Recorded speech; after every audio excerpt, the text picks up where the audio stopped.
Hi there, it's Beauty Junkie. Welcome to my channel. Today I thought it would be fun to try out a classic foundation with you, the Giorgio Armani Luminous Silk. I have the Perfect Glow Flawless Foundation. I have the shade 4.75. This is a cool toned shade. And I have the Luminous Silk Concealer from Giorgio Armani as well in the same color, 4.75. I have some swatches in Daylight. I'm going to show you application with a brush and sponge, and we're going to get into why this foundation is so well loved and what it looks like on my combo skin. I would say I'm combo oily, but as I'm getting older, I'm getting drier. All right, so I have a primer on. This, I'm going to let it set for a little bit. This is the Victoria Beckham by Augustinus Bader Cell Rejuvenating Priming Moisturizer. Moisturizer in the original formula. This is my go-to primer. I do find that sometimes I get pilling with it, especially if I have a lot of skincare and sunscreen on underneath. So it takes a little bit to set. So I'm going to go ahead and show you 4.75 in these foundation complexion products. In the swatch, the top swatch on my arm is going to be the foundation and the bottom swatch on my arm is the concealer. The concealer, even though this is the same number shade, is a little bit lighter than the foundation.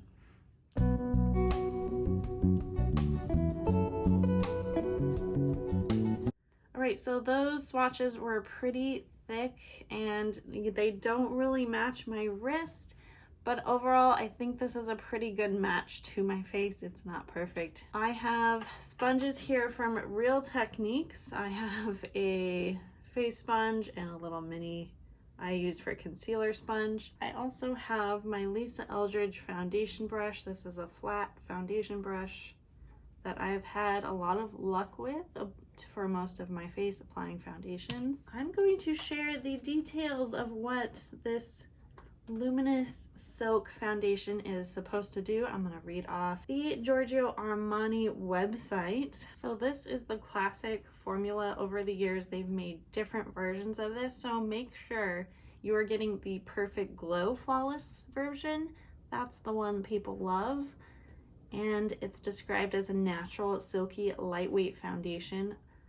A full-size bottle is $65 for 1 ounce, 30 milliliters. Mini size 18 mils, 0.6 ounces. That one is $44 for this. That's a lot of money for not a full ounce. You can definitely get other foundations with more product, but we're gonna, that's why I got the smaller one, because I don't need a lot of foundation. But it's an option if you just want to try it. There is smaller available sizing. So 4.75, if you have a skin tone that is like me, it is described as light pink. So I have pink undertones. This is a radiant, natural looking makeup look with iconic luminous silk. It's a multi-award winning fluid foundation. Delivers all day medium buildable coverage with a satin glow finish for naturally flawless looking skin. It's an oil-free foundation. It's formulated with exclusive micro fill and trade technology, a patented process that allows the pigments to lay flat on the skin surface for a seamless application and a natural second skin effect. This is a makeup artist and celebrity favorite. The hydrating foundation helps sculpt and brighten skin, improves skin texture, blur imperfections, all while delivering a fresh, lit from within glow, available in 40 shades to match every unique skin tone and suitable for all skin types. I think that sums up what you should expect from this. Oh, I see a mini size. They do have the mini size on the Armani Beauty website. Okay, so not just Sephora if you don't want to shop there. They call it a travel size, so you can look for that on the website. And the travel size still has a great pump, which I love. And if you just like to travel lighter, smaller, it's nice to have a smaller version of this classic. So I'm going to pump out a couple pumps, shake it up. And on my glass palette, this is what it's like. Some people like to see how runny a texture is. It is not super thin liquid, but it is running that it runs down the palette. So I'm gonna do one side with my brush and one side with my sponge. Let's start with the brush on this side. You guys can see I have some redness, and we'll see how well the foundation covers it up. Now, because this is, I wouldn't say, you know, satin is a good description. It's not too glowy, but it's not matte. You may, if you're going to be in front of the camera, you may want to powder down or put some powder on top to reduce a little bit of that glow.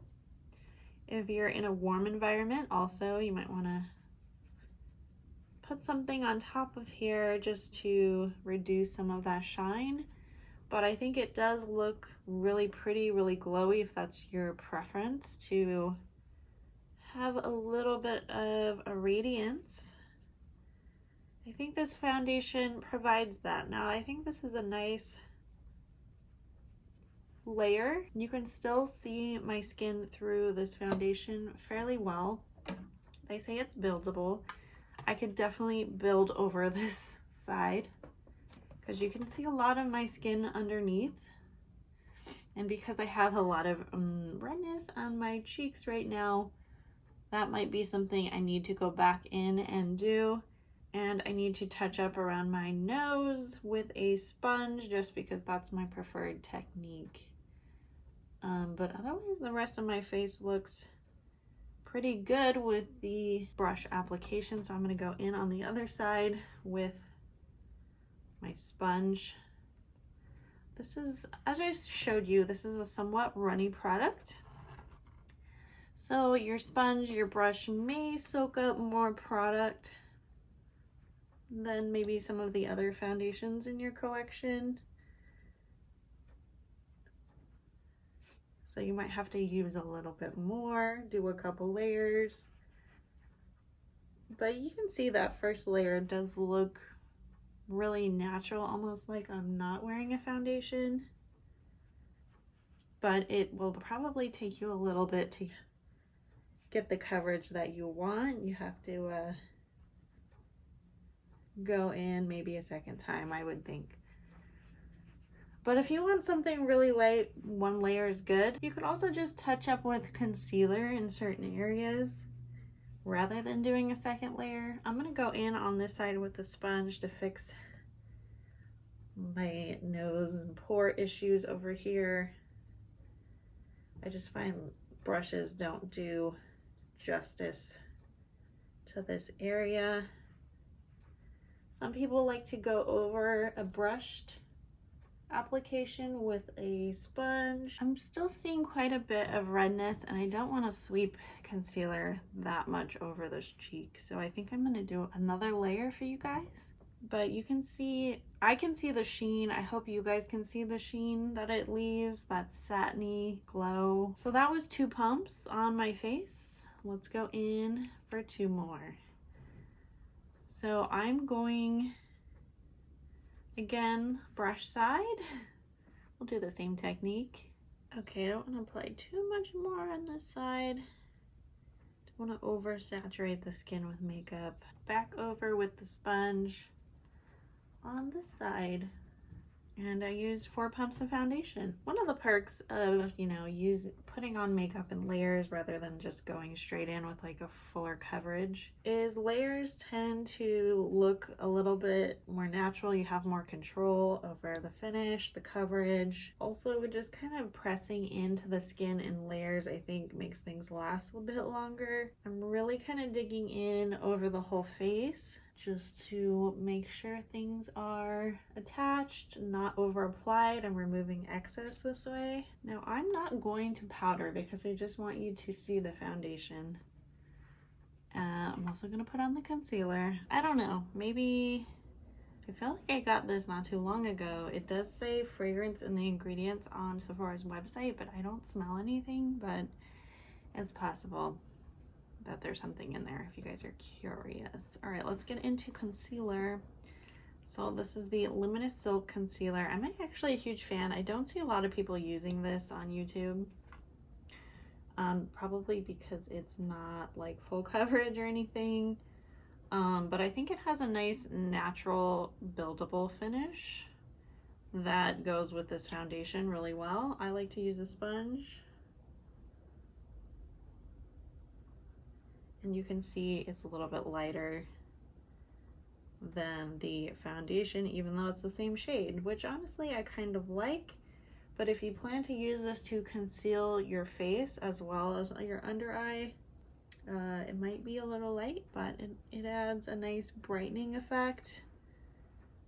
If you have like major discoloration that you're trying to conceal, you probably want to use something else. I think this matches the foundation in terms of coverage, so it's not like a really thick concealer with like a not as thick foundation. So I think it works well, but I would see why people don't really use this one at much, because it's not like a lot of coverage for a concealer. It's like kind of a medium light concealer, to be honest, but I think it's nice. I use it a lot in my videos. All right, so that is the foundation application. There's 2 layers, 4 pumps of the Luminous Silk foundation and a little bit of the Luminous Silk concealer. What do you guys think?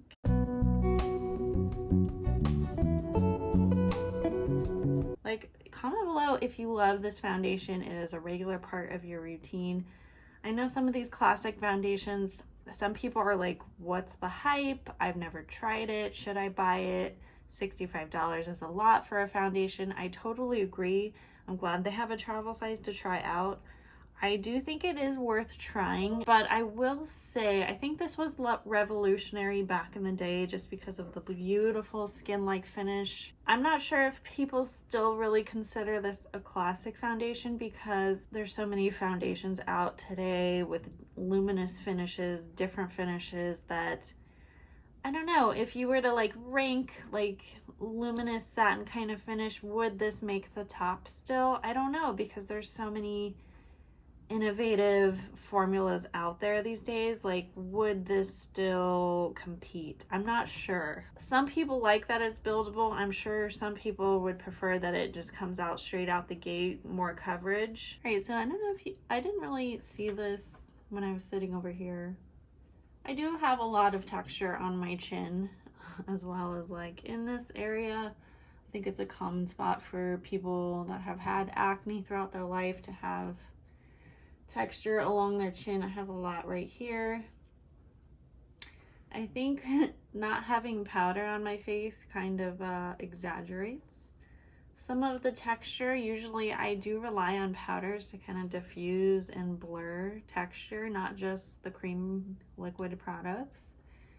And this foundation did not really conceal that texture that well, so it's not like 100% perfect. I do think it looks really nice, and I could see using this natural skin-like foundation on special occasions when you just want to look pretty. If you guys like these kinds of videos where I go in depth on one foundation, and especially like a classic product that like has won awards, it's in a lot of magazines, it's referenced a lot. If there's any product like that you would like me to review, please comment below. If you like this video, click the thumbs up, subscribe, and I will see you all in the next one. Bye guys.